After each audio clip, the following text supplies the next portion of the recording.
Hello, good afternoon everyone. আমি Nilufa Yasmin, lifestyle and fitness coach. Lifestyle and fitness coach হয়েছে তো কী হয়েছে, তাই বলে কি বাড়ির কাজকর্ম করি না? আমি কিন্তু বাড়ির সমস্ত কাজকর্ম করতে পারি। আর শুধু তাই নয়, আমি কিন্তু রান্নাবান্না অনেক সুন্দর পারি।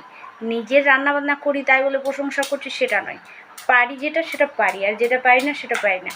তো আজকে আমি আপনাদের সঙ্গে নতুন একটা রেসিপি শেয়ার করবো। আই হোপ আপনাদেরকে খুব ভালো লাগবে। চলুন তাহলে শর্ট ভিডিওর মাধ্যমে আমি আপনাদেরকে শেয়ার করছি।